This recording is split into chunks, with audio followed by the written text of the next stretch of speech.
मैं इनवाइट करना चाहूंगा यहाँ पे तनुश्री मिश्रा और ख्याति को for a welcome song and Saraswati Vandana. Tanushree and ख्याति। I think now it's proper. Sir, should I start? Definitely. Start, beta.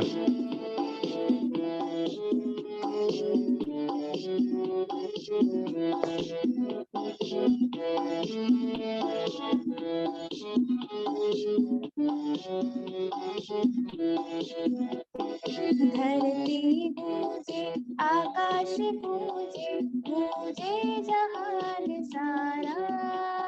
स्वागतम स्वागतम स्वागतम शुभ स्वागतम। धरती गूंजे, आकाश गूंजे, सारे घर सानी धा मा धा धा।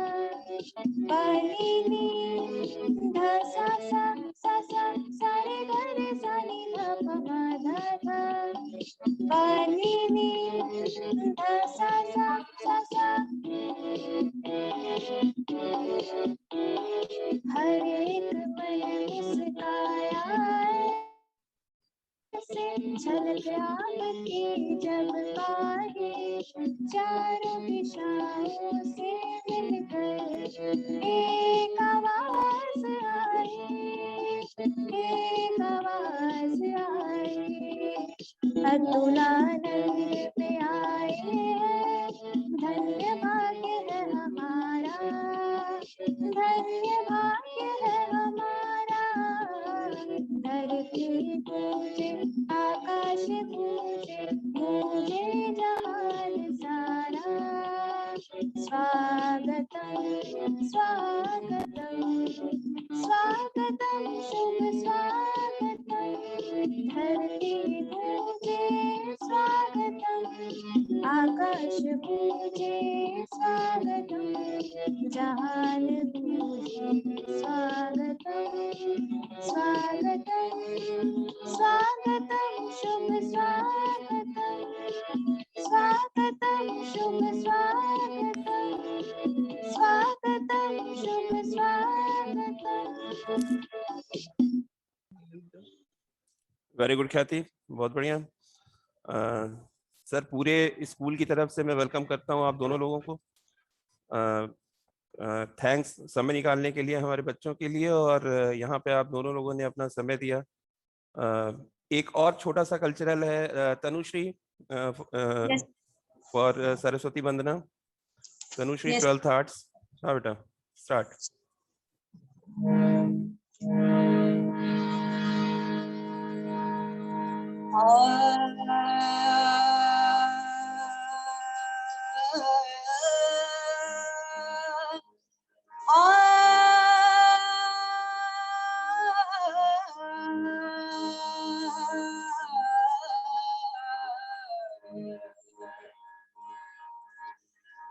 जय जय हे भगवती सुर भारती, तव चरणों प्रणमाम। जय जय हे भगवती सुर भारती, तव चरणों प्रणमाम। नाद ब्रह्ममयी जय वागेश्वरी, नाद ब्रह्ममयी जय वागेश्वरी। शरणं ते गच्छामः। जय जय हे भगवती सुर भारती, तव चरणों प्रणमामः।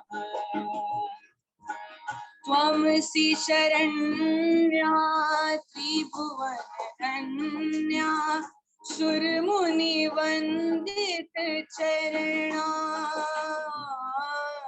नवरस मधुरा कविता मुखरा, नवरस मधुरा कविता मुखड़ा स्मृति रुचि रुचिराम हरणाम। जय जय हे भगवती सुर भारती तव चरणों प्रणमाम। असीना भव मानस हंसे कुंद तुहिन शशि धवले। हर जड़तां कुरु बोधि विकासम। हर जड़तां कुरु बोधि विकासम। नित पंकज तनु विमले। जय जय हे भगवती सुर भारती तव चरणों प्रणमाम। जय जय हे भगवती सुर भारती तव चरणों प्रणमाम। तव चरणों प्रणमाम। तव चरणों प्रणमाम। एक्सीलेंट तनुश्री, बहुत बढ़िया बेटा, वेरी गुड। प्रोग्राम शुरू करने के पहले, इसके पहले कि हमारे स्पीकर्स, हमारे गेस्ट तुम लोगों से बच्चों कुछ बात करें, मैं अरविंद गिरी सर से रिक्वेस्ट करूंगा कि वो एक ब्रीफ इंट्रोडक्शन दे दें हमारे डिग्निटरीज का बच्चों को। Sir. Yes, sir. Vande Mataram to one and all present in this webinar. I, Arvind Giri, with all the teachers of Faculty of Social Science, welcomes you once again. It is great honor and pleasure for me to introduce today's first speaker, Dr. Saurabh Tripathi. Dr. Saurabh Tripathi is currently Deputy Commissioner of Police in Greater Mumbai Police since 5th May 2017.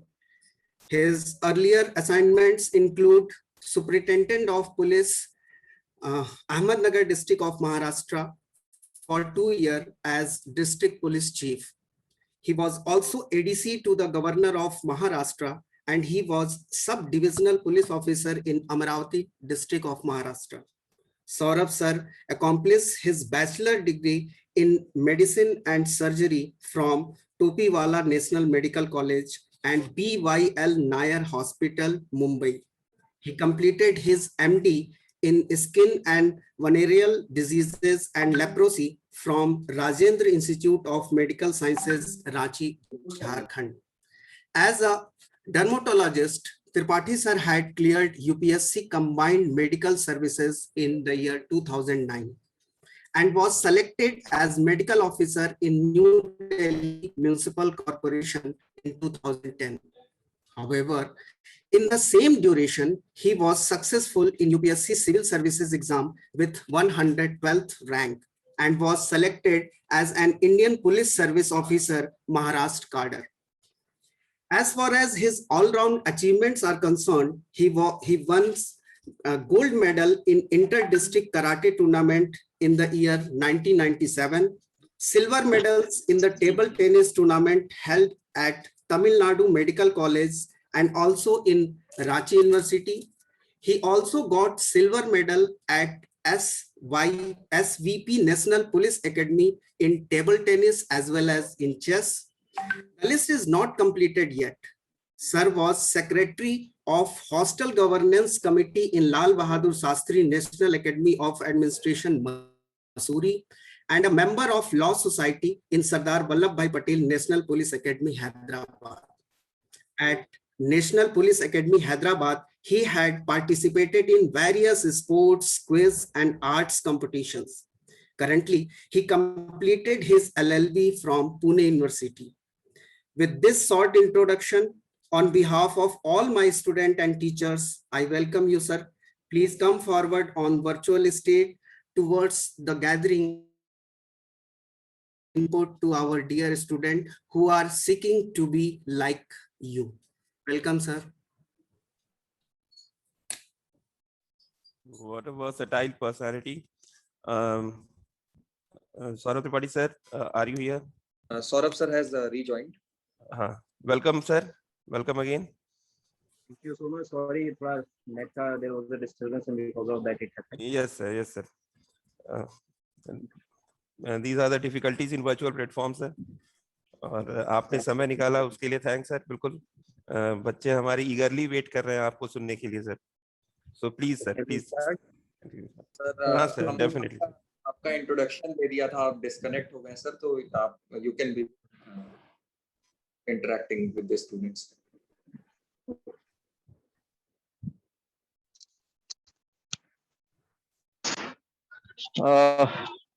First of all, I'm really very thankful to Secretary Rahul ji and the whole teaching staff, Ashman, and at the end of everything, I would just like to thank you to make me reach to all my colleagues of my alma mater, that is my school, Sant Atulanand Convent School, and really it is a pleasure to be back with you for something which I can contribute. Am I audible? Yes sir, very much sir. You are audible, sir. It happens, it goes for a blank screen, so that's why.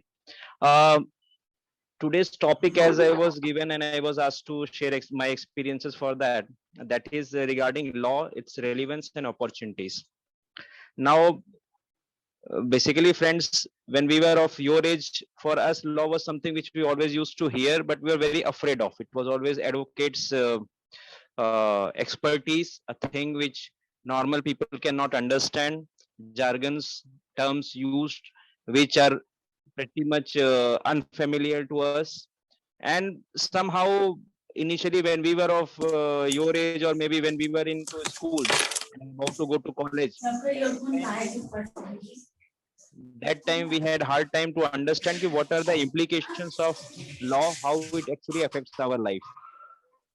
So first of all, let me be very clear that today's topic, what we are discussing right now, and we have very esteemed guest, Professor Tiwari also, who will be elaborating things much more. I'm more of a practitioner rather than an academic in that sense. But still, what I collect, what I understand, I'll share with you. If you generally talk about law, what is law? So law is basically set of rules defined for a society, the norms which are expected by an individual of the society, that how he should behave in a particular thing. There should not be a chaos. There has to be some rationale regarding doing something or not doing something.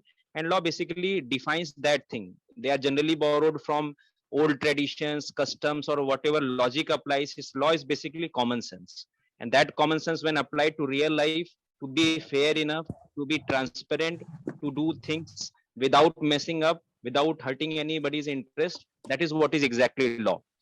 Now, if we go back to history, I always go back to history because that teaches us how something originated, what are its implications, and how it works. If you go even to the Vedic times, that time also there were laws. There were oral laws mostly, written laws in sense of some shlokas and all, where you understand how things used to work. And how about the lawmaking process? Even Vidhat was there, where ladies used to participate in the lawmaking process or the general participation in day-to-day functioning or the general administration. So law is very old. I think since after few time of the evolution, law must have come place, because without law, without rule, nothing works. If we go for the written rules, written laws, mostly it was Hammurabi who defined that thing in Babylon, where long back, where he defined first 64 commandments or basic laws which we can infer from, where we get a written reference of that. Having said all that, we all know about history and all, we have read till 10th and we understand how things work. There were laws enacted, how basically a country is governed by the administration. It is on set of few laws. It is a written law, then it is always better because it is justifiable and everybody knows what things are there. Now, let me come to the relevance of law. This all I was just telling you the background, what basically is law. Relevance is this, that anything, any work, any business, any job which we do, any profession, like maybe medicine, maybe engineering or anything we practice, everything is set by few laws, few rules, which tell us how to do the job properly. Law expects us that everybody should know the law. There is no excuse of committing a crime or ignoring something. Ignorance cannot be your plea that you were not aware of the law and that's why you have committed it. It can never be taken as a plea. Why and how this thing works? Because it seems very exceptional, because mostly we think where have I written all where I have read all the books related to law, constitution and all the things related to my job. But frankly speaking, what the government, what the administration, what the state expects from you is this, that if you are not aware of law, then you should consult somebody, a legal aid, who should provide you with the basic knowledge of the law before practicing any profession, before doing any job. They generally make you understand the law, pass basic minimum things for that. And for common people, if they are not aware of the law, they can always seek legal aid from any advocate or any person learned in who has a bit knowledge of law. So this is how the state expects you to know the law. What we generally do, we ignore it. If you don't know section 302, where punishment for murder is there, or section 300, which defines murder, it doesn't mean that you can go and murder someone. You are expected to know that thing, and how? By general common sense. By, if you are doubtful about any act, you should always seek help from your legal aid.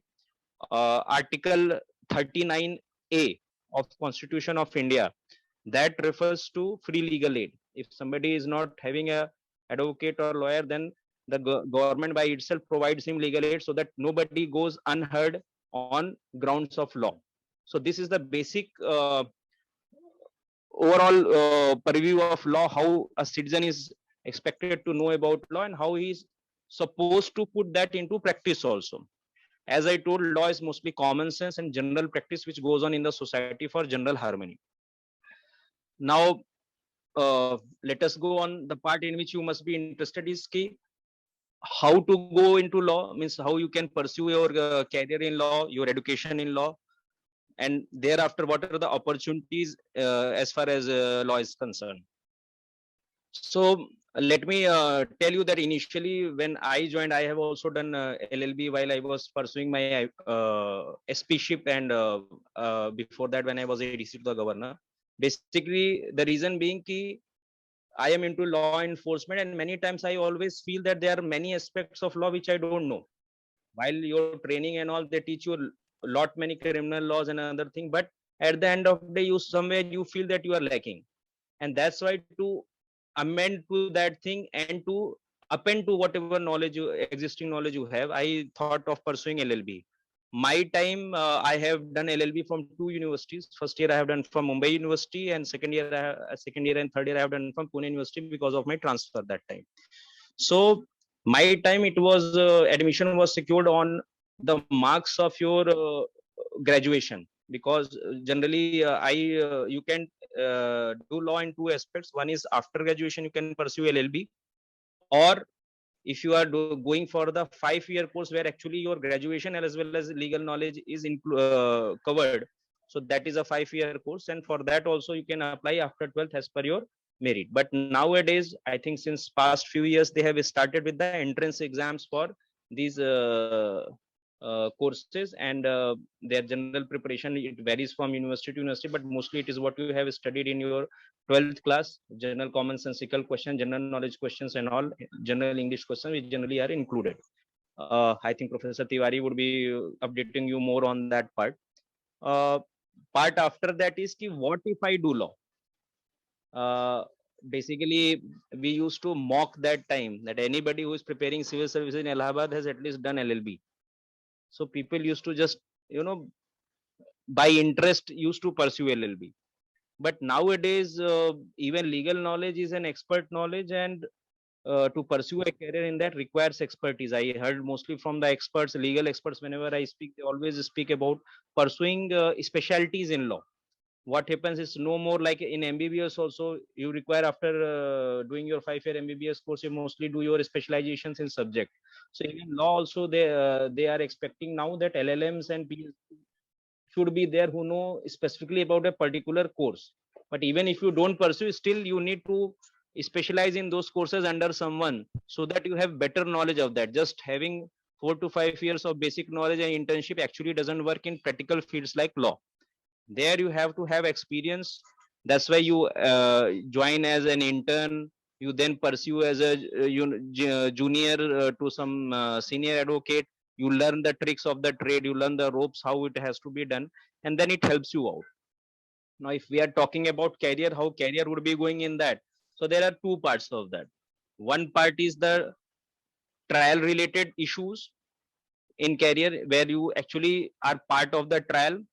The second part is about uh, judiciary, where you can join as a judge. The third part is law enforcement. Now, law enforcement can be considered a part of overall criminal justice system, and I would include a fourth part also, which is taking up very fast, and that is regarding the legal services rendered to user, which I was telling you that you are expected to know the law by help of somebody who can provide you legal aid as an expert. So in these four parts, we can sum up the overall opportunities which you will be getting after you pursue a degree in law. Now, let us start with trial codes. Trial is generally criminal side and civil side. Criminal means ki criminal offenses registered by police on you. One side is the prosecutor, who generally are either from the state legal services. There is a separate exam for that. You appear in that, and in that exam only you are appointed as assistant public prosecutor or whatever name it would go in your state. The second part, sometimes what happens for high court and all, on contractual basis or on appointment basis, lawyers are hired as public prosecutors who are good in field, and state appoints them with good remuneration whatever they give. The second side is in criminal courts, it is regarding the defense side, where a defense lawyer is hired by a person who is defending a charge sheet or an trial against him. In that case, the generally whatever advocates you see, they are generally the defense lawyers who argue on behalf of the client, and that is also a very lucrative business, one of the very high remuneration paying systems. People takes in lakhs for just one appearance. You can't guarantee also that you will be getting that fellow out or not, but just to advocate also at judges, the courts have levels. You can practice at very small judicial magistrate first class courts, then at district level there are session courts, at state level there are high courts, and at central level the uniform supreme court which rules everyone. So as per the court where you practice, your the remunerations, and as per your reputation, like a doctor, you can charge any good money for that thing, and they actually are very well and high paid lawyers. Now after trial courts, after this criminal courts, there comes the civil side. Civil means you have some anything not related to police or criminal offenses and criminal charges on you, like two people are asking for ownership of the same house they own, they have inherited from their father, or it may be a dispute regarding a shop between two neighbors, which area is whose. It may be a family court related thing where you are divorce lawyers and you are resolving the issues between husband and wife. So or you are corporate lawyer where you are there are charges by some agency, some municipal corporation has levied a very heavy fine on some big industry, and for that you have to fight in the court. So these are all the civil matters, but they also, as per your expertise and how much money is involved or what sort of thing is there, you can generally charge as good as you can. So this is one of the very good general expectation from a lawyer, and the opportunities provided to him. These are basically the courts where you work for trial, where you are advocate on trial, where you take the brief and you solicit for the person, or if you are hired by the state government, then you have to prosecute the people who are charge sheeted or who are now in consideration for criminal offenses. Now after that, if you go, the second opportunity which I was talking about, it was judiciary. Judiciary starts at 3 or 4 levels. One is we have PCSJ, where you join as basically judicial magistrate first class, which are taluka level courts or maybe tehsil level courts or maybe even smaller. That depends upon how the court is organized in that area. But that is the minimum entry level. Generally, these people will go through till the sessions judge part. Then there is a part which is actually entry into higher judiciary, which is the ADJ level, additional district judge they used to say, or the sessions judge in the new nomenclature, where you act as a session courts judge on criminal side and the district judge for the civil side. So that is one part where you work at the district level. You enter at that level, and then you slowly graduate till high court. You become a high court judge maybe by till retirement or something. Then the third part is if you are directly appointed or like that only. If you are an advocate and you are practicing in court, that and depending upon the years of advocacy, how many years you have worked in which court, maybe 10 years if you have worked in high court, then even these advocates are also appointed by state as judges at high court level, sessions level, and then they, as per their seniority and their experience and their background, they go till Supreme Court judges. Now, judiciary is a very big opportunity. I think one of the most powerful people, responsible people are in judiciary, especially the higher judiciary part, where high court judges and above, they have good protocols, whatever you say, a respectable life with amenities and all. They have these things. And then I think it is one of very respectable jobs. Like if you consider for civil services, the judiciary is also one of the very respectable jobs.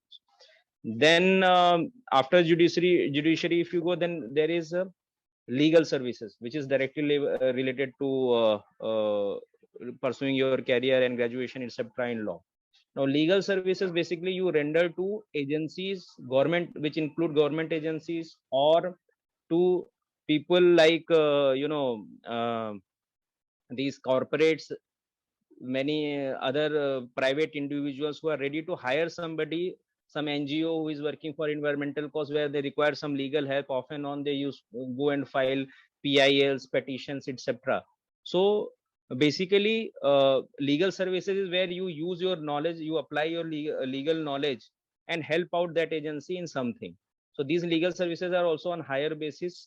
You sometimes people combine your law degrees, like as I was discussing other day with Ayushman, many people are pursuing commerce, people are doing CA, people are pursuing MBA, and after that they do LLB and combine that thing. That always fetches you very good remuneration, because as I told, it is a time of specialization. People want, suppose an MBA is there, so he will be working in some good firm or some big corporate, and there they are managing the general business also. And along with that, if they have the legal knowledge, they have an expert opinion on how the things are being carried, how the things should be carried, and what modification and how some answers should be given to some government agency who is monitoring them or supervising them, or anybody who is in feud with the other industry with them, that two industries are there and they are competing with each other and there are allegations. So these all, when you have a legal background, you can always guide that thing. You have an expert opinion on that part, and for that there is a high remuneration there. So this is what is legal services. Even police agencies, CBI, etc., they also hire good advocates for purpose of investigation, seeking their opinions in cases which are required. District magistrate's office takes legal officers, and they appoint, generally they are called as legal officers or law officers in their particular institution, which help them out in understanding the fact and doing their job better way with legal knowledge. Then comes law enforcement agency, as I already have enumerated here. As in police, you are not necessarily required to have a LLB degree or something like that, but basically if you have a degree, you daily deal with points of law, you go to courts, you go to trials, and there your knowledge, if you have a legal knowledge and you have a certified legal knowledge, it always helps you out, and it actually demarcates you and takes you out from the crowd. So that is also a very essential part, like I did, because I may not be required to have LLB degree, but then once I have LLB degree, it always helps me out in pursuing cases or standing out of the crowd. He's a better investigator than XY person because he has not done that. So there you see, these are the 4 parts where generally you can actually pursue your career, as far as I understand. If you are pursuing law as your specialty, then one field is always open, and where right now there is an edge, that is civil services. UPSC, Union Public Service Commission, that conducts IAS, IPS and other 23 services exam, civil services exam, that has a pattern now where a person who is pursuing law, he always has an edge, because most of the subjects, there are general subjects which have come up, and having legal knowledge of polity, having legal knowledge of cases, constitution, it always helps you out. So if you have pursued a career in that thing in UPSC as well as in your state civil services exam, it will always help you out. Obviously, after becoming an officer of the government, you are expected to uphold the law, apply the law. So there also your legal background helps you out. So in a nutshell, if I say, this is what I feel are the opportunities and relevance of law. I also expect that if somebody has some specific questions, I'm open to it for now. I understand the other speaker is also there and he may be elaborating it more. So if somebody has some questions, I'm open to it. Thank you. Student, firstly raise your hand, one who want to ask question. Thank you sir. बहुत ही अच्छी sir की speech, सबके समझ में भी आई होगी और सब लोग इंटरेस्टिंग तरीके से सुन भी रहे थे, समझ में आ रहा था. Thank you very much sir. Chhavi Singh, are you here? Ask your question to sir. Chhavi? Yes, sir. Ask your question.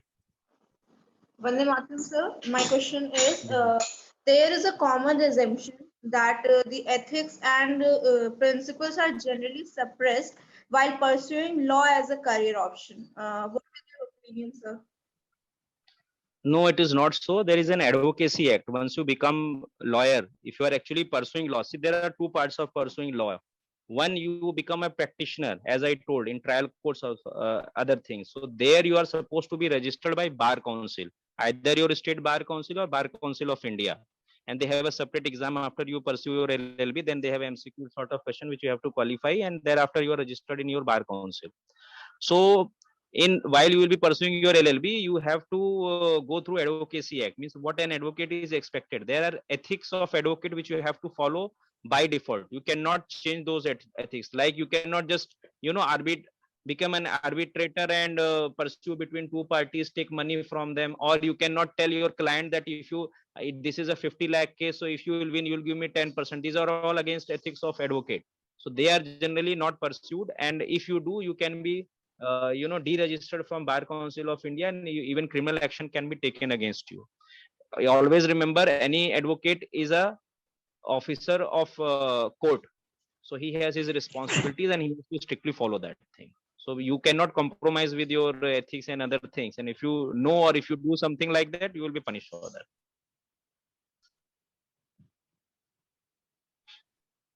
Alok sir, mic off hai sir. Soumya, 12th M5, ask your question, beta. Soumya Vande Singh. Mataram, sir. Am I audible? Yes, yes. Yes, you are audible. बोलो बेटा, question पूछो अपना. Sir, am I audible? हाँ, yes, you are audible. Your mic is mute, I think. There is some network issue with Soumya, I think. Srishti, 11th A2. Yes, sir. Vande Mataram, sir. So my question is, so nowadays people regret or afraid to go to the law authorities to consult their problems. Either they try to compensate in each other with each other and to get the favorable outcomes, but sometimes these favorable outcomes can't come. It become a new problem or a negative resolutions come out. So, sir, how, as an bureaucrat, how would you encourage people to consult the law authorities to get the best and desired solutions for their problems? Thank you, Srishti. Basically, see, what happens that once you are a law enforcement agency, not everything you can do on earth. We are law bound people. Suppose two parties come to us, both have their own versions, and both versions may not be correct. Maybe sometimes they are partially correct on their side, but law defines their stand ki who has to be awarded what. There are many matters where it is civil matters. Suppose I'm just quoting you a very simple example.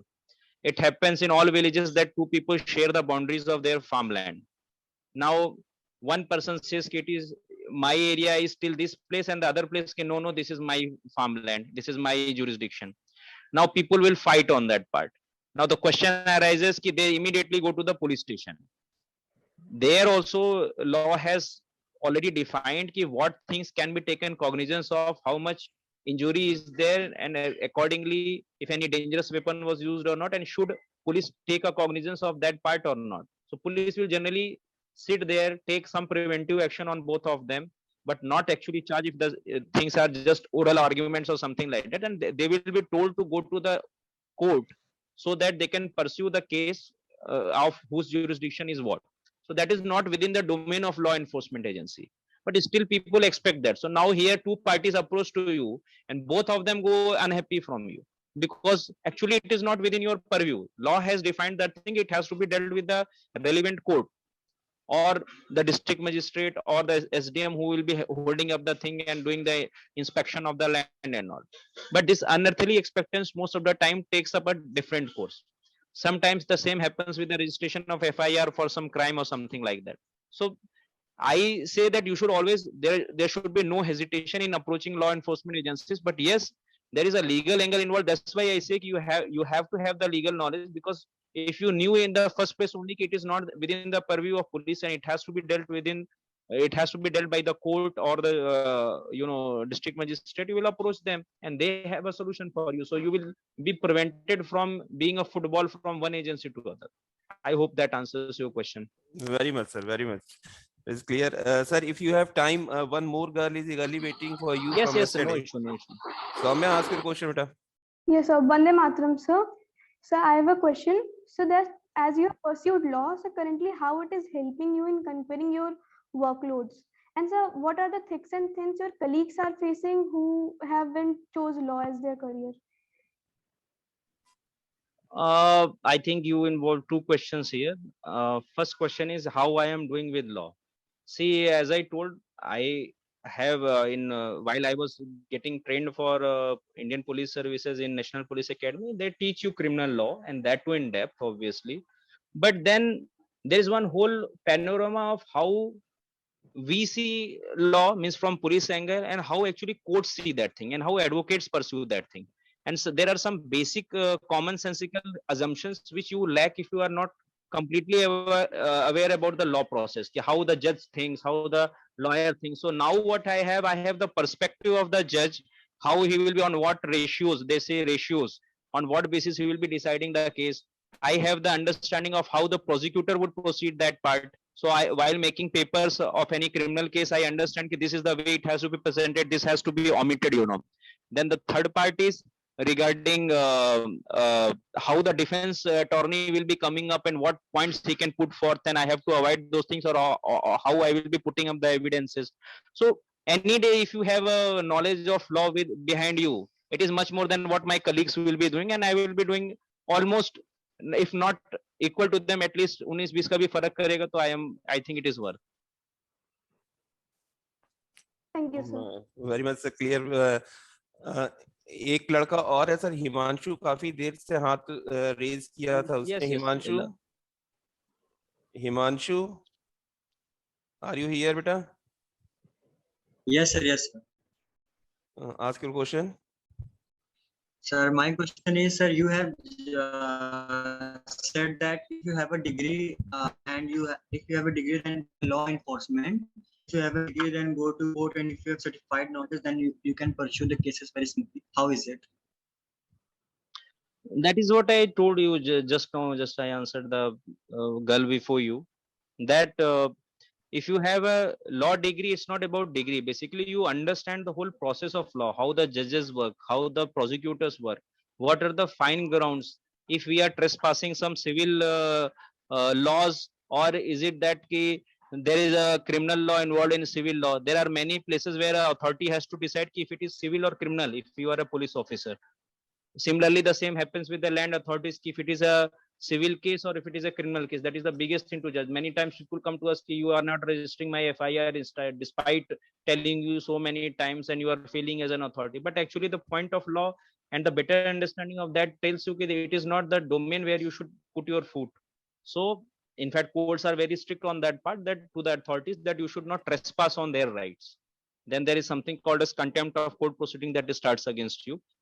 Anyways, if you start some legal process, it is many times it may be an abuse of process where people are getting harassed. Suppose if I register an offense, somebody comes, he has a fight with you just for nothing, an argument, and he comes and tells you tomorrow, comes and tells me tomorrow that please book Himanshu because he has slapped me and beaten me very badly 5 months, 6 months back, and now please charge him and arrest him.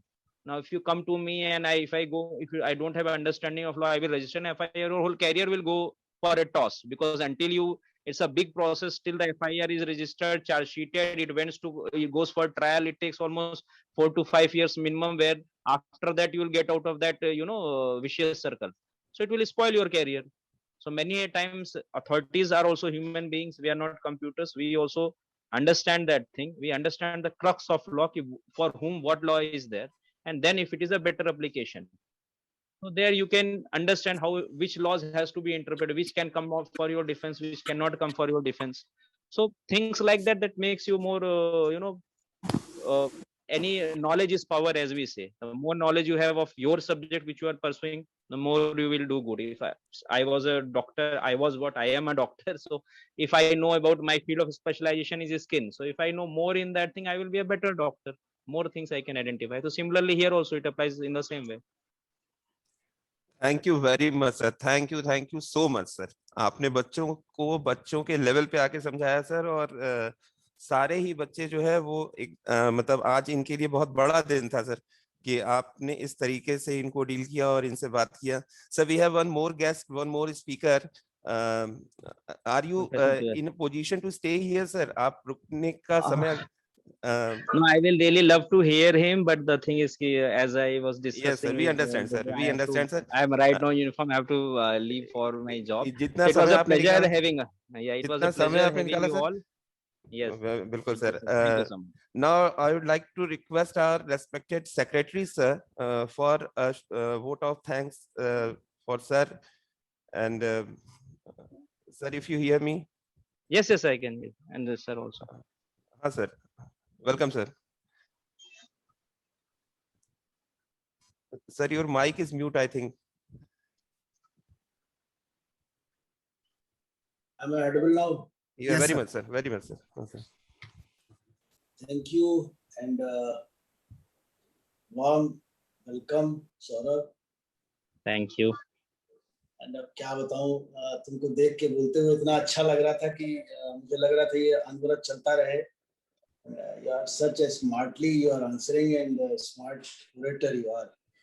So अब मैं thank you क्या कहूँ, लग तो ये रहा था कि कार्यक्रम के अंत तक आप रहेंगे तो बहुत मजा आता, लेकिन बच्चे भी एंजॉय करते. अपने एक सीनियर को इस तरह से एक चमकता सितारे के रूप में देखना और उनको सुनना, सीनियर के लिए ज्यादा देख के बच्चों को ज्यादा आनंद होता है rather than listening any other orator.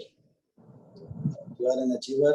जब भी ध्यान आता है तो अच्छा लगता है सुन करके आपको, लेकिन बीच में जाना, अगर फिर मौका मिले तो फिर please inform us and come back in between if you can. Pramod Tiwari sir ji जुड़े हुए हैं. तिवारी जी इनका बहुत बहुत स्वागत करता हूं मैं और इस कार्यक्रम में. हालांकि स्वागत पहले ही होना चाहिए था, अब तो आप लोग अपना खुद ही स्वागत कर चुके हैं, लेकिन मैं बीच में ही सही आपका स्वागत करता हूं तिवारी सर. और ये उनको मैंने सुना है एक बार, मुझे लगता है कि सौरभ अगर आप इनको सुनना शुरू करोगे तो आपको ये लगेगा कि मुझे कुछ भी काम छोड़ के इनको सुनना चाहिए. He is such a great orator and इनकी डेप्थ जो है, इनकी जो कॉन्स्टिट्यूशन की डेप्थ है, civil law, criminal law, statutory law, सबकी डेप्थ जो इनकी है वो मैंने एक बार सुना हुआ है.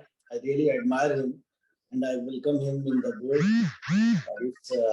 जबरदस्त आप लोगों के आने से कार्यक्रम में जो जबरदस्त दर्शकों का उछाल आया है, मैं देख रहा हूँ कि we are not able to control the crowd. बहुत अच्छा लगता है अगर आप 500 कुर्सी लगा करके किसी कार्यक्रम को करते हैं और कुर्सियां कम पड़ जाती हैं, आपको दूसरे रूम से लानी पड़ती है या नहीं रखने की जगह होती है, तभी उस कार्यक्रम की सफलता होती है। तो मैं सभी आयोजकों को इस सफल कार्यक्रम के लिए बधाई देता हूँ। आलोक, Arvind and whole social science department. Ayushman was also behind this curtain. He was also doing the things. So एक बार फिर मैं धन्यवाद देने के बाद कार्यक्रम में बना रहूंगा. Till end I will be there. Yes sir, thank you sir. अब मैं इस वर्चुअल मंच पर जिस वक्ता को आमंत्रित करने जा रहा हूँ, उनका संक्षिप्त जीवन परिचय देते हुए मुझे अपार हर्ष हो रहा है। गाजीपुर के एक छोटे से गांव चौबारे से निकलकर दिल्ली तक का आपका सफर हमें बहुत कुछ सीखने की प्रेरणा देता है। यूपी बोर्ड से सन 1992 में हाई स्कूल की शिक्षा से आरंभ हुआ शैक्षणिक जीवन, बनारस हिंदू विश्वविद्यालय से विधि स्नातक और परा स्नातक की डिग्री से होते हुए आज दिल्ली विश्वविद्यालय में अध्यापन तक जा पहुंचा है। इस बीच आपने जुडिशियल ऑफिसर के रूप में 2008-9 तक असम न्यायिक सेवा में अपनी महती सेवा प्रदान की है। तत्पश्चात आपने सहायक प्रोफेसर के रूप में उत्तराखंड विश्वविद्यालय देहरादून में अध्यापन कार्य 2011 में प्रारंभ किया और 2018 तक वहां लगातार अपनी सेवाएं देते रहे। अपराध विज्ञान, बंदी गृह प्रबंधन, प्रशासनिक विधि, संवैधानिक विधि, विधिक दर्शन जैसे अन्य विधिक विषयों में अध्ययन और अध्यापन में रुचि रखने वाले प्रमोद सर वर्तमान में सहायक प्रोफेसर के रूप में विधिक संकाय दिल्ली विश्वविद्यालय में अध्यापन कार्य से जुड़े हुए हैं। इन सब के अलावा आप सेक्रेटरी मेंबर उत्तराखंड विश्वविद्यालय में रह चुके हैं। उत्तराखंड विश्वविद्यालय में आपने हेड कैरियर काउंसलर के रूप में अपनी महती भूमिका का निर्वहन किया है। उत्तराखंड विश्वविद्यालय में आप मूट कोर्ट समिति के सक्रिय सदस्य भी रहे हैं और आपने शोध एवं विकास समिति के सदस्य के रूप में भी कार्य निष्पादन किया है। आप देहरादून लॉ रिव्यू बोर्ड के सदस्य और एसोसिएट एडिटर रहे हैं। इन संक्षिप्त जीवन परिचय के साथ अब आप सबके और उनके बीच ज्यादा अवरोध न बनते हुए मैं आप सबके सहयोग से इस वर्चुअल मंच पर आमंत्रित करना चाहूंगा प्रमोद तिवारी सर को। Sir please. धन्यवाद सर, धन्यवाद for this grand introduction. Am I audible to you all? Very much sir, एकदम सर, आवाज आ रही है आपकी? जी सर। तो बहुत ही बढ़िया इंट्रोडक्शन के साथ गिरी जी ने शुरू किया कार्यक्रम को and the introduction which he has given in Hindi language was highly appreciable. तो बहुत ही सम्मानित संस्था के प्रमुख श्री राहुल सिंह जी, डॉक्टर सौरभ त्रिपाठी जी, बहुत ही सम्मानित आलोक पांडे जी, आयुष्मान मेरा student at Delhi university. The topic which has been given to me for today's discussion is the field of law, relevance and opportunity. तो हालांकि ये बड़ा मुश्किल होता है to become the second speaker in any means webinar or seminar whatsoever, क्योंकि first speaker ने सारे कुछ को कवर अप कर दिया, तो it is very difficult for second speaker to cover up again. But I would like to touch those areas which has not been covered by Dr. Saurabh Tripathi ji. So relevance and opportunities, these are the 2 points which has been given here, the field of law, relevance and opportunities. So I will focusing upon these 2 aspects separately. Now come to first point, relevance of the field of law. How law is relevant, since much more audience are student of the Atulan Convent School, and that is why I would like to confine myself only within the arena of student perspective. तो बहुत दूर नहीं जाएंगे हम लोग, क्योंकि audience students हैं, तो इनके लिए क्या जरूरी है, कितना ये गेन कर पाते हैं, up to that extent only we should have a talk over it. So relevance of the field of law, my dear students, let me tell you, law is very important to regulate the human behavior. कानून के बिना human behaviour को आप regulate नहीं कर सकते। पूरा जो समाज है ना, ये कानून के इर्द गिर्द ही चलता है। Unless and until law is there, you cannot imagine the civilized and orderly society. तो civilized society के लिए law is very necessary, and we Indians and India, one of the most civilized country in this world. We have ancient, one of the deep rooted civilization in this world. If you have the civic history of the world, you get there. India has one of the most ancient civilization. 8,000 साल पुरानी सभ्यता है हमारी. So we were the lawgiver. Manu was the first lawgiver. You should have proud that. Although today we are following the common legal system, which is the gift of Britain to us. But this is a fallacy which has been created by unknown personality. Common legal system is the gift of Western country which has been given to the India, and we are still following the common legal system here. But it is not the same. We are the first lawgiver. So law to Bharat se shuru hua.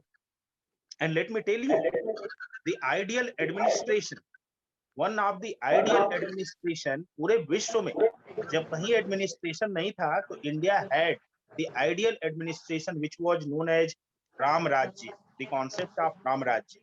Even today, in the occasion of Diwali, when David Cameron was the Prime Minister of Britain, he accepted कि अगर कोई बहुत बढ़िया administration और प्रशासन हमको देखना है, तो we should learn the Ramayana, we should learn the Ramcharitmanas, where from we should learn that what should be the duty of king towards his subject, what should be the duty of king towards his family members and towards the kingdom as well. तो ऐसा नहीं है कि कानून के मामले में हम पीछे. No, we were the originator of law in this world. We were the originator of administration and kingdom in this world. Let me tell you, Ram राज्य का अगर आप इतिहास देखेंगे तो कहीं लिखित इतिहास आपको नहीं मिलेगा. No written history is there. Here beyond and beyond human memories है. Centuries before, this ideal kingdom was there, and Ram was the ideal king who left the entire kingdom for the well-being of the subject. तो ऐसा ideal kingdom, ऐसा ideal कानून होने के बाद भी the fallacy which has been created, we are following the common legal system and legacy of Britain. We are loading with the legacy of Britain even today. Indian Penal Code की हम बात करते हैं, हम कहते हैं कौन बनाया? Lord Macaulay. क्या इसके पहले there was no offense which has been defined for theft, for murder, for rape? There were too many legislations. There were too many principles which were prevalent, through which all these human conduct were regulated in India. But we forget our glorious history, and thereby we have now accepted that we are following the legacy of Britain in the form of common legal system. So since you are the future generation of the country, and that is why I would like to tell you all, since this is a very huge gathering, approximately of 500 students, and that is why this is my pleasure to inform you all that you don't keep this thing in your mind. We have taken common legal system, and we are following the common legal system, and we are having the law which has been given by West to us. No, this is not the situation. Law is relevant for Indian society, for any human society, particularly in Indian society. It was relevant even in ancient time. It is relevant even in today scenario. The Constitution of India, let me tell you, if you talk about the today relevance of law, which is prevalent today in India, the Constitution of India, one of the most important law of the land. You can say it's supreme law of the land. Constitution regulates the functioning of a state, the structure of a state, the administration of a state, how legislative organ of the country will work, how executive organ of the country will work, how judicial organ of the country will work. So we have the Constitution wherein the power, function, duty, liability, rights has been defined by the Constitution of all the organs of the state in India. But before the commencement of the Constitution in 1950, earlier, we had the huge number of legislation, you had the huge number of kingdom in this nation, and those were the ideal kingdoms, those were the ideal legislations through which this country was governed. Perhaps you have heard the name of Maharaja Sivi. Perhaps you have heard the name of Maharaja Mandhata. तो एक नहीं, there are plethora of king through which you can have a proud of our glorious history of kingdom and law in this nation. Even today, we have too many legislation in India, which is very relevant for the regulation of human beings. Constitution being the apex law of the land, wherein fundamental rights has been conferred to us. There are long list of fundamental rights from Article 12 to Article 35. 6 fundamental rights we have: right to equality, right to freedom, right to religion, right to education, etc. and etc. So we have too many fundamental rights, fundamental duties we have. Directive principle of state policy. Over and above, we have preamble of the Indian Constitution, wherein entire philosophy of the Constitution is given there. And by the preamble, justice, equality, fraternity, dignity, status, all these things have been secured by the Constitution to regulate the human behavior in India. So unless and until we have the law, we cannot imagine for orderly and civilized society. And Constitution of India is one of the model example of this thing. One of the lengthiest constitution of the world. We have 395 articles. One of the lengthiest constitution of the world, wherein each and everything is written to regulate the human conduct in India. अगर कायदे से आप भारत के संविधान को पढ़ेंगे तो आप देखेंगे कि although we have borrowed too many provisions from foreign countries, B.N. Rao was the constitutional advisor, perhaps you have heard, but we have not taken as it is from those constitutions. For example, fundamental rights we have borrowed from United States, but it doesn't mean that कि जितना fundamental right United States में था उसको cut करके हमने अपने यहाँ paste कर दिया. No, this was not the situation. If you read the fundamental right in Indian Constitution, there is point of distinction between Indian fundamental rights and American fundamental rights, because fundamental right in United States, that was suited to them, but fundamental right in India, it is suited to us. And that is why Article 15, Article 16, let me tell you, Article 15 talks about prohibition of discrimination on the ground of religion, race, caste, sex, place of birth, descent, residence. This is not there in America because they have not too much diversity in their country. They have diversity in two forms only, black and white. But we are the diversified country, and that is why we have accepted too many diversity in our constitution. So it is generally said that our constitution is the borrowing bag, and we have borrowed each and every provision of the constitution from the West. But this is again a fallacy, let me tell you. कभी अपने दिमाग में ये बात मत रखना कि नहीं हमने तो वेस्ट की लेगेसी को कैरी करते हैं, हम तो उन्हीं के सारे प्रोविजन को अपने यहाँ रख करके अपना देश चलाते हैं. No, this is not the situation. We were the first country, my dear friends, let me tell you, who has given the law to the entire world. We are the first country who has learned the civilization to the entire world. We have given the education of civic sense, tradition, culture. ये सब यहीं से गया है. Science, mathematics, each and everything. So we have deep rooted means glory. You should have proud of it. So law is relevant to regulate the human society. Our constitution is the apex law of the land. It regulates the entire country in very, very beautiful sense. In today's pandemic situation, the lack of oxygen you have observed throughout the nation. Lack of oxygen should not be there, because Article 21 of the Constitution of India, which talks about right to life to all, and the state is bound to protect the right to life to all. And oxygen, which is very essential for the breathing. Without oxygen, you cannot survive even for a single moment. The state is bound to provide oxygen to all. This is the mandatory provision under Article 21 of the Constitution of India. You can file the writ petition under Article 32 of the Constitution before the Honorable Supreme Court. Because fundamental rights, these are not the mercy of a state to the individual. No, these are the constitutional compulsion. And life, let me tell you, life has not been granted the state to us. Life is the natural life. This is the natural right which has been conferred by God to man. जीवन क्या राज्य ने दिया है हमको? ऐसा नहीं है. जीवन तो देना भगवान का काम है ना, उन्होंने दिया हुआ है. So this is the natural right. But due to legal fiction, the state comes in between, against whom you can enforce the fundamental rights, and that is why state has been created. under Article 12 of the Constitution of India. So Constitution being the apex law of the land, what I am trying to convey you all that the Constitution being the apex law of the land regulates the human behavior in the form of fundamental right, in the form of fundamental duty, in the form of philosophy of the Constitution, in the form of directive principle of state policy, wherein do's and don'ts has been given. राज्य को क्या करना है, citizen को क्या करना है, judiciary को क्या करना है, एग्जीक्यूटिव को क्या करना है. तो in this way, entire country is regulated by the Constitution. You imagine if Constitution would not be there, तो क्या होता? अगर संविधान नहीं होता तो क्या हम बैठ के यहाँ पे बात कर पाते? No. Freedom of speech and expression, which has been conferred by Article 19(1)(a) to us, and that is why we are here sitting together. We are talking about state की क्या ड्यूटी है, जुडिशरी की क्या duty. अगर ये नहीं होता तो क्या हम बात कर पाते? No. So that is why relevance of law is very important. Unless and until law is there, you cannot imagine the orderly society. You cannot imagine the civilized society. Apart from Constitution of India, we have too many legislations. Let me tell you. Law of contract.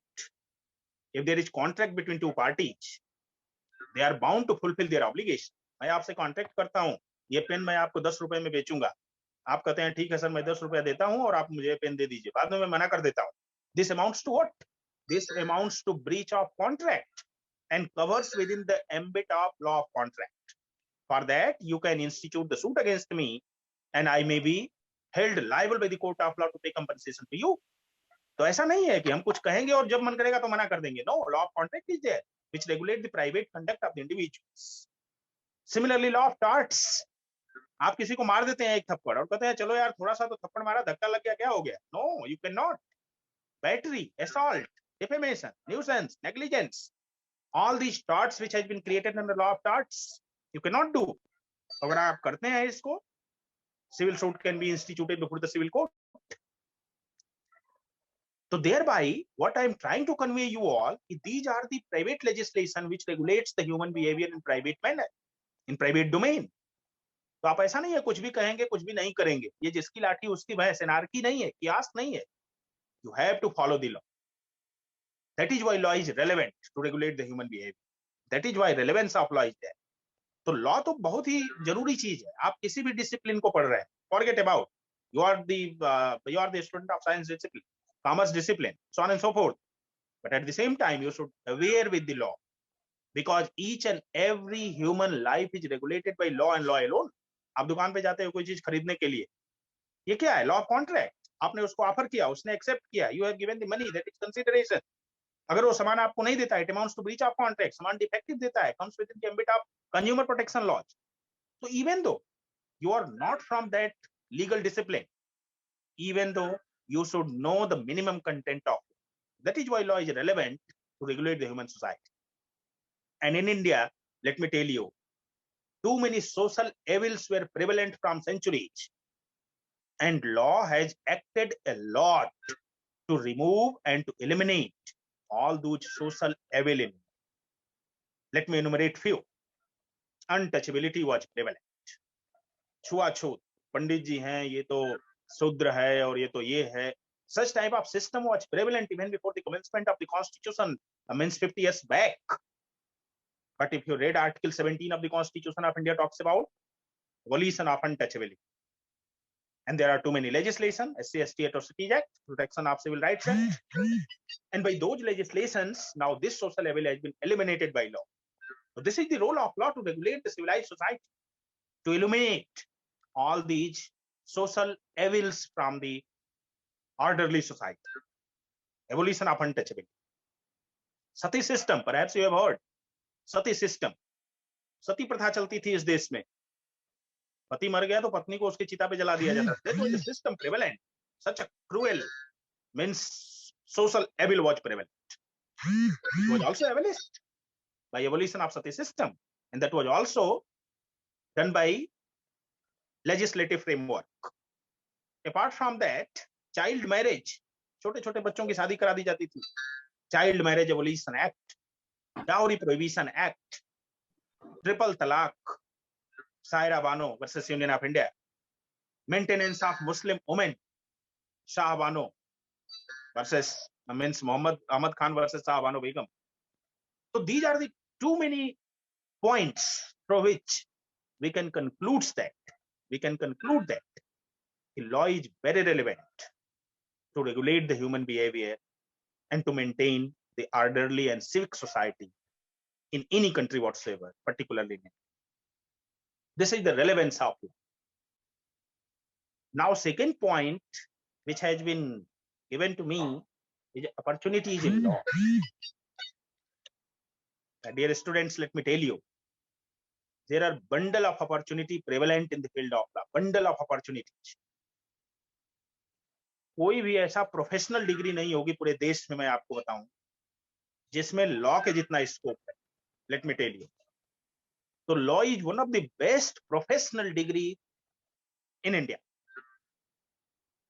What are the opportunities? Let me enumerate few. Litigation, point number first, litigation. But before litigation, you have to do one thing. You have to complete the LLB degree. LLB degree is up to 4. Point number first, 3-year LLB. Point number second, 5-year LLB. So either 3-year or 5-year you have to complete first. 3-year के लिए you have to graduate. 5-year के लिए 10+2 के बाद you can enter into that. तो 5-year में भी there are too many disciplines. BA LLB, BBA LLB, BSc LLB, BTech LLB, BCom LLB. These are the various fields for 5-year LLB. तो उसमें जैसा आप चूज करेंगे उस तरीके से आपको कोर्स पढ़ाया जाए. अगर आप BTech LLB के हैं तो BTech वाला कोर्स 2 साल में पढ़ेंगे, 3 साल में पढ़ेंगे. But if you are joining directly LLB like Ayushman or 3-year course, then you have to pursue the graduation first, and after graduation you can join in LLB 3-year course. तो उसमें केवल आपको लॉ सब्जेक्ट पढ़ाया जाए. Firstly, you have to complete the law degree, either 5-year or 3 years, and after that you have to compete one examination which is known as AIBE, All India Bar Examination. तो All India Bar Examination आप पास कर लेंगे. After that you are become the advocate, and you have to enroll in the bar council, either state or central. Bar council में enroll हो जाएंगे तो you will become the, and you are entitled to come in the litigation. तो advocate बन जाइए आप. Advocate में there are too many branches, let me tell you friends, too many branches. Civil side देखना चाहते हैं, क्रिमिनल साइड देखना चाहते हैं, टैक्सेशन है, कॉर्पोरेट है, पेटेंट है, कॉपीराइट है, लेबर लेजिस्लेशंस हैं, तो किसमें, फैमिली मैटर्स हैं, तो किसमें आप जाना चाहते हैं. There are too many dimensions. जैसे मेडिकल साइंस में होता है ना कि आप डेंटल के हैं, कि आप बोन के डॉक्टर हैं, कि आप आई के हैं. तो similarly in legal profession we have different branches. So it is upon you if which branch suited to you. कौन आपको अच्छा लग रहा है, you can opt that branch and you can enter in the litigation in that particular branch. So this is about litigation, very simple. After completion of LLB, AIB exam pass करिए, enrolled in the bar council, and after that you become the advocate of either side. Now come to second opportunity.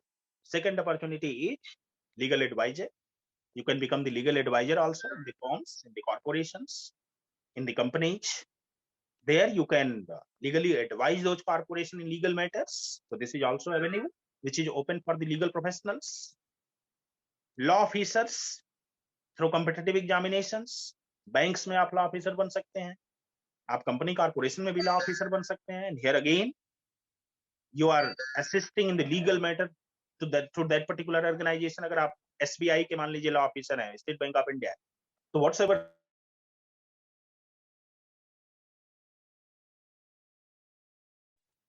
you may advise them. Am I to you all? Yes, sir. Yes, sir. Okay. Yes, sir. So law officer, this is also the next avenue which is open to the legal professionals. After that, you can become the arbitrator, mediator, negotiator, which is known as ADR mechanism. ADR, alternate dispute resolution mechanism. ये भी एक है जिसमें आपको litigation में नहीं जाना है, आपको कोर्ट में नहीं जाना है, आउटसाइड कोर्ट सेटलमेंट इसको बोलते हैं, अल्टरनेटिव डिस्प्यूट रिजोल्यूशन. तो since our traditional dispute resolution system, our traditional dispute resolution system which is prevalent throughout the country, उसमें बड़ा टाइम टेकिंग हो जाता है, और इसलिए ADR, wherein you can become the arbitrator, conciliator, mediator, etc., etc. तो आप ये भी बन सकते हैं. Apart from that, you can do in social work. You become the social worker. you can means associated with non-governmental organization or civil society organization, and you can do the social work in the field of environment, particularly in the field of gender sensitization, in the field of caste discrimination, in the field of unemployment and poverty. So these are also the area wherein you can do the social work through NGO or through civil society organizations. Apart from that, you have other avenue, that is judicial services and civil services. Judicial services may just few minutes before Saurabh sir has told you, you can enter into the first tier of judicial services, and thereby you can become the judicial magistrate first class cum civil judge through entry level. तो उसमें PCSJ का exam होगा after completion of LLB. You have to complete that examination, prelims, mains, and interview, and after that you can be appointed as judicial magistrate, come civil judge. या दूसरा tier होता है additional district जज. आप सीधे district जज बनोगे higher judiciary में, but in that examination you can sit only after completion of 7 years of LLB. तो 7 साल के test legal practice is required, and after that you can sit in that examination. उसमें भी again prelims, mains, interview, and after that you can compete. You can join the higher judicial services. You can become the district judge. You can elevate to the high court as well from the district judiciary, or you can become the direct high court judge through collegium system, which is given under Article 124 of the Constitution of India, how you can be appointed as judge of high court and supreme court. जैसा Saurabh sir ने थोड़ी देर पहले आपको बताया, 10 साल तक अगर आपकी एडवोकेसी है, 5 साल तक अगर आप हाई कोर्ट के जज हैं, और you are the distinguished jurist in the eye of the president of India, पारंगत विधिवेत्ता है भारत के राष्ट्रपति की निगाह में, तो यू कैन बिकम द जज of supreme court. So in this way, you can be appointed a judicial officer from lower judiciary to apex. Similarly, civil services, Saurabh sir खुद इस मामले में है, IPS हैं, तो he has already guided you. You can join the civil services through law courses. So law as an optional subject you can take, and you can complete the civil services, IAS, IPS, and all these civil services examination, all India services examinations. This is also a very good avenue which is open for the law professionals. Apart from that, you can pursue the PG course in law. LLB के बाद आप LLM कर लीजिए, Master of Laws. Master में आपको specialization लेना पड़ेगा. In which field you are interested to? If you are interested to constitutional law, administrative law, criminal law, labor law, intellectual property, किस में आपका ज़्यादा inclination है, you can take that particular area, and you can complete the post graduation in law. तो फिर उसमें आप PG कर लीजिए. पीजी करने के बाद again other avenues are open. Academics में आप आ जाइए. You can become the professor of any university, and again there is 3 tier. You can join as assistant professor. After that you can be promoted as associate professor after few span of time, and after that you can elevate it as professor. After that you can become the vice chancellor of the university as well. So this is the journey in academics, from assistant professor to vice chancellor. So this is also after pursuing the PG course in law, you can enter into the academics, and you can contribute, you can help, you can serve the society in this way as well. So this is the opportunities which are available to the law students, and this is the relevance. These are the 2 topics which has been assigned to me by Sant Atulanand Convent School. I have tried to simplify to you all. If you have any question, I'll be very happy if you ask any question to me. Thank you all. Thank you so much sir, thank you so much. आपने बिल्कुल बच्चों की भाषा में बच्चों की तरह से इनको समझाया, और मुझे लगता है कि बहुत ही ज्यादा बेनिफिशियरी ये सेशन रहा बच्चों के लिए, खास करके उनके लिए जो कि लॉ फील्ड में अपना करियर सोच रहे हैं या उस बारे में कुछ कर रहे हैं. There are some questions. First of all, I would like to Kritika. Call Kritika. Yes, sir. Ask your question. Vande Mataram, sir. Sir, as you have told us about LLB courses, so I want to ask that what changes do we consider in doing 3-year LLB course and a 5-year BLLB course? And what difference does it create in the end, and which one we should choose? Kritika. Yes, sir. You are asking about what is the means distinction between 3-year and 5-year LLB course, I think, na? Because you are not clearly audible to me. Your voice is not clear, Kritika. Yes, sir. The question is the same. Okay, okay. So Kritika, let me tell you, once you want to pursue the 3-year LLB course, then you have to complete the graduation first. Firstly, you should become the complete the BA or BSc or BCom or BTech whatsoever, and after that you can enter into the 3-year LLB course directly. And if you want to enter into the 5-year LLB course, then what you have to do, after 10+2, you can join directly there. तो उसमें भी आपके पास option है, you can join BA LLB, it is upon you. You can join BBA LLB, you can join BSc LLB, you can join BTech LLB, whatsoever. तो आप उसमें चले जाओ. तो फिर उसमें आपको पहले अगर BA LLB for example, if you are opting, then what is the course content? First 2 years में आपको BA के कोर्स पढ़ाए जाएंगे, पॉलिटिकल साइंस है, history, sociology, economics etcetera. And after 2 years के बाद जो 3 year बचेगा उसमें law course is to be taught to you. So this is what 2 year and 3 year. There is no distinction between these two courses. These two courses are equivalent to each other. Ultimately, you become the law graduate, and you are entitled to compete in judicial services and other services, either after LLB or BA LLB or BSc LLB. What's there is no distinction at all. Kritika, is it clear, Kritika? Yati Rai, 12th Arts. Yati Rai. Yes, sir. Yes, sir. Ask your question. Vande Mataram, sir. Sir, I am preparing for CLAT and BHU's examination both.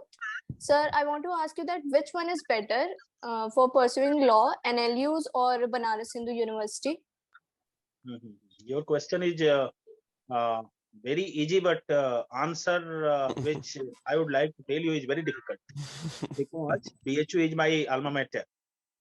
तो मैं तो कभी नहीं कहूंगा कि BHU नहीं अच्छा है, देखो, क्योंकि अब वहाँ बायसनेस आ जाएगा, थोड़ा institutional bias. So that is why I am bound to say this thing, BHU is the best. But at the same time, you can have the CLAT examination as well. Because in National Law Universities, they are offering too many smart courses, which are much more beneficial to the students in today's scenario. And Banaras Hindu University being the traditional university, and they have the limited options so far as subject is concerned. So that is why my advice to you, both are equally good. Both are equally good, and you can have anyone amongst them. Anyone amongst them. Both are equally good, as I said. Thank you, sir. Suryansh? Yes, sir. Ask your question. Sir, my question is that can law be useful in UPSC or other civil servant exams? Suryansh, certainly law is useful for UPSC examination as well, because in UPSC examination you can take the law as a subject, and once you are opting law as a subject in UPSC examination, then very limited papers of law are there. Means law may be divided into two parts, mainly speaking, substantive law and procedural law. जब आप UPSC का exam देंगे तो procedural law वहां पे नहीं है, only you have to focus upon the substantive legislation, जिसमें Indian penal code is there, Indian contract act is there, constitution of India is there, jurisprudence is there. But so far as procedural aspect, code of civil procedure, code of criminal procedure, Indian evidence act, arbitration act, family law, ये सब उसमें नहीं है, तो only substantive portion is there. So law as an optional subject is very beneficial for civil services examination, I think.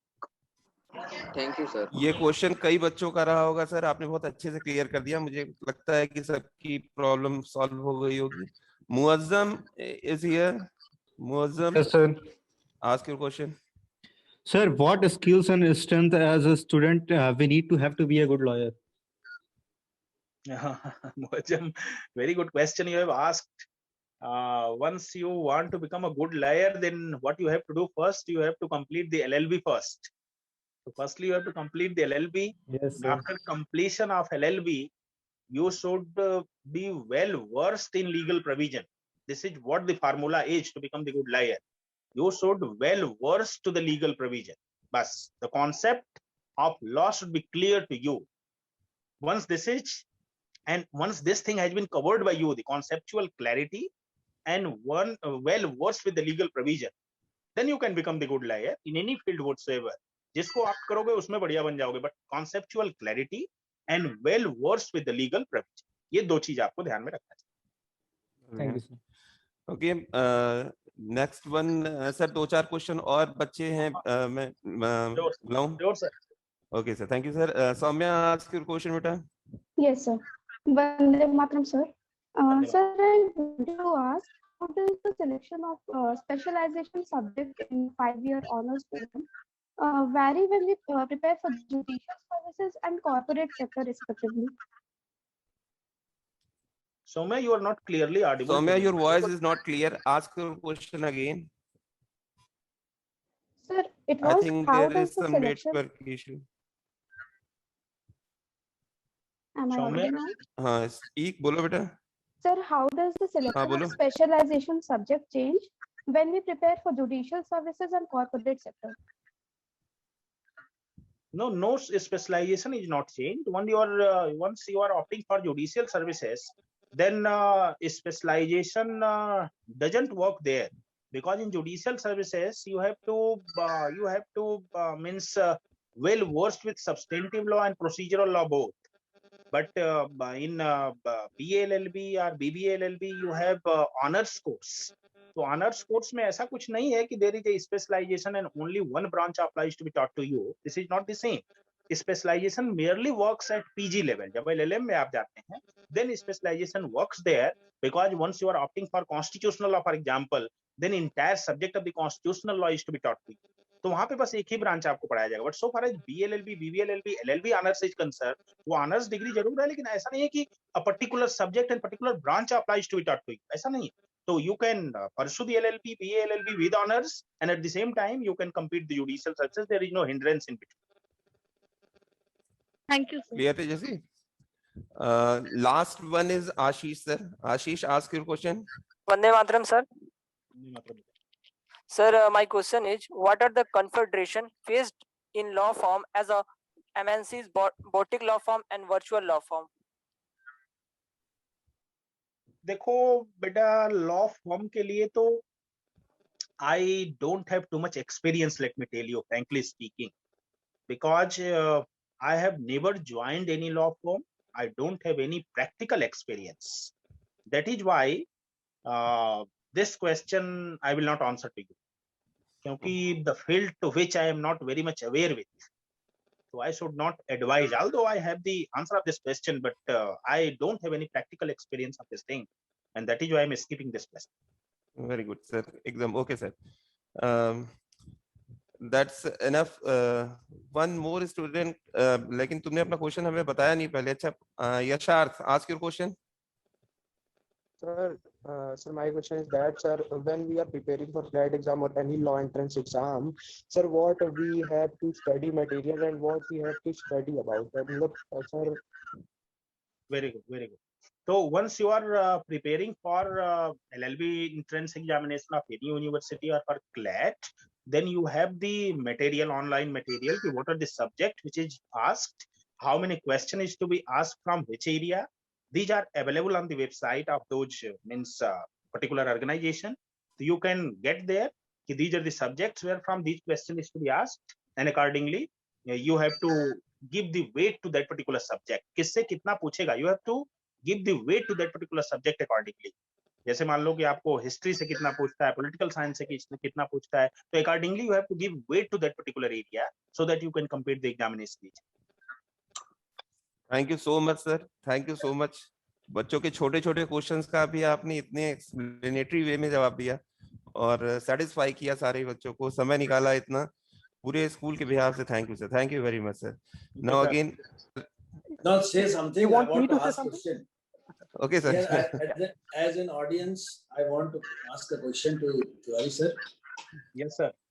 Can I ask? Yes, sir. Proceed, sir. Please. My question is, it is on behalf of management of all schools, of all the students. My question is कि क्या इतनी opportunity law में है कि बच्चों को law पढ़ने के लिए हम प्रेरित करें? How many jobs, approximate, how many jobs are going to be created in near future for law students? Sir, can you give some numbers so that we will be उत्साह आएगा हमारे अंदर, बच्चों के अंदर? सर बहुत ही बढ़िया क्वेश्चन है आपका. और मैं बताऊं कि लॉ एक ऐसा प्रोफेशन है सर कि इसमें 100% प्लेसमेंट है. इवन टुडे 100% प्लेसमेंट है. आफ्टर कंप्लीशन ऑफ LLB वो तुरंत एडवोकेट बन जाए, वकील साहब वो तुरंत बन जाएगा. देखिए, तो ऐसा कोई प्रोफेशन नहीं है पूरे देश में जिसमें कि आप 100% प्लेसमेंट कर देंगे, लेकिन ये हमारे प्रोफेशन में है। तो इसलिए मैं ये कहूंगा कि नहीं, लॉ करना कभी भी बेकार नहीं है, ये हमेशा 100% एम्प्लॉयमेंट जनरेट करेगा। हाँ, जो आपने ये क्वेश्चन पूछा कि इसमें नए रोजगार सृजित हो पाएंगे, नहीं हो पाएंगे, नहीं और हो बच्चों को हाँ एडजस्ट, तो इसमें ये एक डेटा मेरे मन में एक डेटा है, जो डेटा आपके पास रहता होगा कि इतने यूनिवर्सिटीज हैं और आप उसमें एज ए प्रोफेसर जा सकते हैं, इतने लॉ फर्म्स हैं और अपकमिंग लॉ फर्म्स इतनी होंगी, लगभग 10,000 नौकरियां क्रिएट होंगी, लगभग 20,000 होंगी। तो उनका लेवल ऑफ सिलेक्शन का जो, जैसे हम 1 लाख बच्चे बैठते हैं सिविल सर्विसेज में, 300 सिलेक्ट होते हैं, हमारे पास परसेंटेज में डेटा है। इसी तरह से how many universities are creating law graduates and how many jobs are being created after, ये मैं डेटा आपसे जानना चाहता हूं। हाँ, नहीं सर, सही, बहुत ही बढ़िया क्वेश्चन है सर आपका।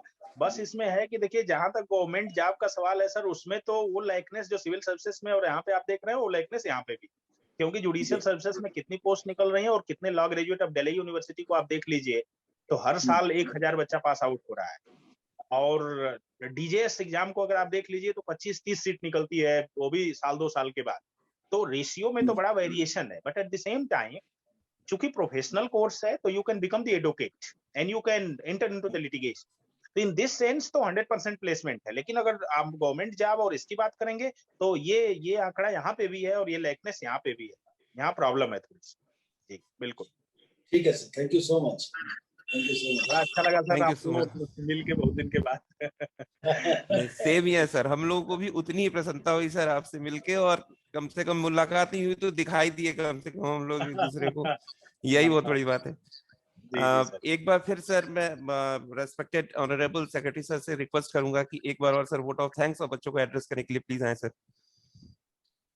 Okay, thank you Alok ji. Thank you sir. ये इस कार्यक्रम की एक विशेष बात मैं प्रमोद तिवारी सर को बताना चाहूंगा कि this school is also my alma mater and the main organisers of the programme Ayushman, Alok Pandey and Arvind Giri, they are also alumni of this school. So or Saurabh Tripathi, the first speaker Saurabh Tripathi is also alumni of this school. तो एक मतलब एक तरह से कहा जाए तो ये प्राचीन छात्रों ने मिलकर इस कार्यक्रम को आयोजित किया है छात्रों के लिए। ये मैनेजमेंट और स्कूल और वो नहीं, सिर्फ प्राचीन छात्रों ने आपको बुलाया है, और आप भी काशी हिंदू विश्वविद्यालय के छात्र हैं, तो कहीं ना कहीं से हम लोगों की जड़ें जुड़ी हुई हैं। कम से कम यहाँ बनारस का पानी आपने बहुत दिन तक पिया है, तो उस नाते से हम भी एक भाई हो गए, सहयोगी हो गए। बड़ा अच्छा लगा आपस में ज्ञान बांटना। राहुल सर, वो तो मेरा दुर्भाग्य था कि मैं नहीं पढ़ पाया, नहीं तो अगर आइडिया होती और बहुत बढ़िया तो मैं भी यहीं पे एडमिशन लिया होता, लेकिन मैं शायद अब उस समय अनअवेयरनेस कह लीजिए। कोई बात नहीं, ईश्वर मौका दे, हम अगली पीढ़ी को पढ़ाएं, हम इसके लिए तैयार बैठे हुए हैं।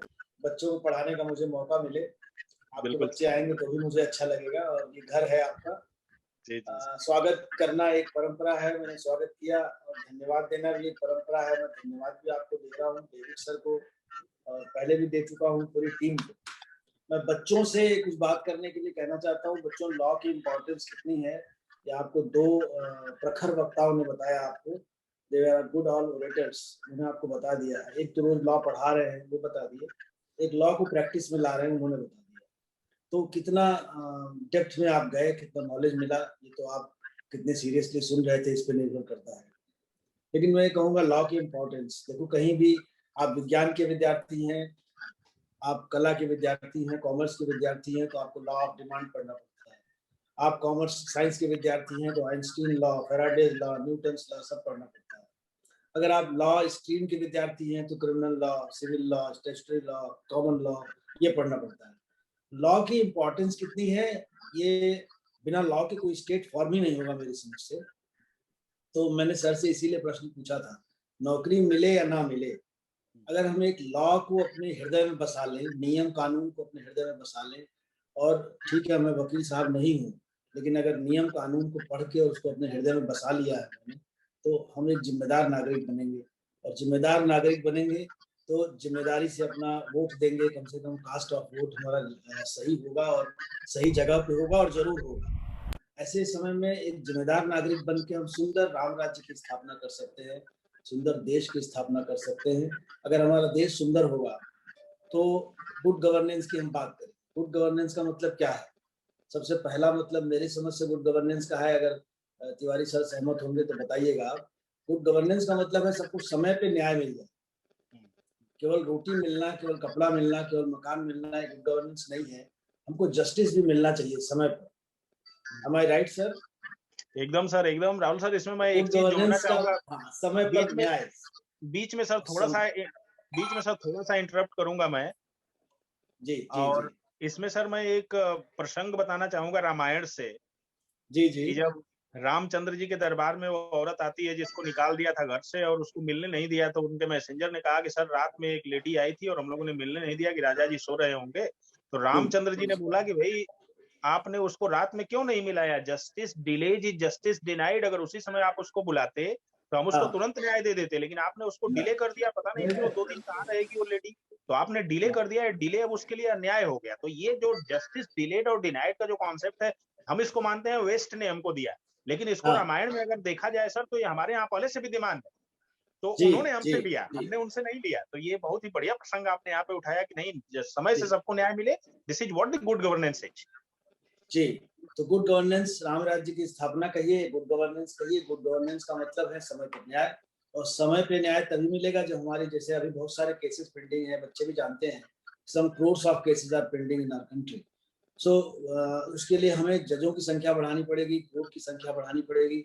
जब कोर्ट बढ़ेंगे, जज बढ़ेंगे, तो निश्चित बात है कि एक जज के साथ प्रैक्टिस करने के लिए, केसेस को उनके सामने ले जाने के लिए हमें लॉयर की जरूरत होगी।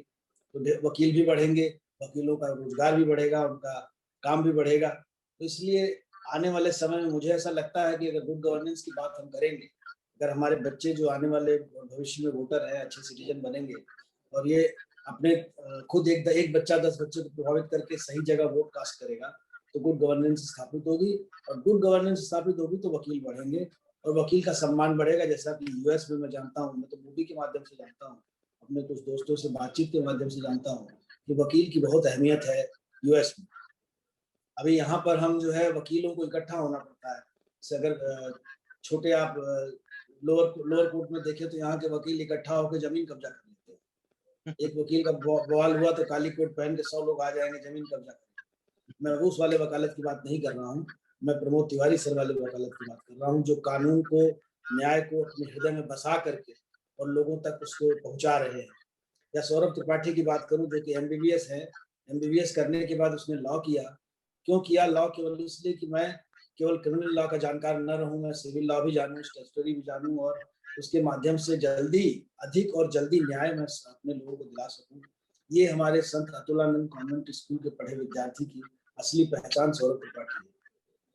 जो कोई बच्चा एमबीबीएस करने के बाद पढ़ाई नहीं करना चाहता, सब कहते हैं एमबीबीएस के बाद पढ़ाई से मन थक गया, लेकिन 8 साल 10 साल एमबीबीएस करके फिर से पढ़ाई करना, आईपीएस क्लियर करना। तो ऐसे ही मेरे सारे बच्चे जुझारू हैं। और अभी तो संख्या कम हो गई सुनने वालों की, कभी 500 थी, अभी 250 हो गई है। लेकिन ये 250 बच्चे जो हमारे साथ रुके हुए हैं, यही जेम है सर, यही सितारे हैं, इन्हीं को आगे बढ़ना है। जो छोड़ के चले गए मीटिंग बीच में, उनको काम आ गया नाश्ता करने, घूमने टहलने, खाने, भोजन करने, वो भोजन ही करते रहना। मैं इन 250 बच्चों को सैल्यूट करता हूँ जो अभी तक हमारे साथ टिके हुए हैं और उन्होंने धैर्य से आपको सुना, सौरभ को सुना, मुझे सुना। और अपने इस प्रोग्राम में मुझे लगता है मेरे ज्वाइन करने से पहले ये लोग ज्वाइन कर चुके थे। धैर्य से 2 घंटे से बच्चे बैठे हुए हैं। ऐसे ऑडियंस को मैं सैल्यूट करता हूँ। ये बच्चे जरूर भविष्य में अपना अच्छा राज्य, अच्छा स्टेट बनाने में योगदान देंगे, ऐसी उम्मीद करता हूँ।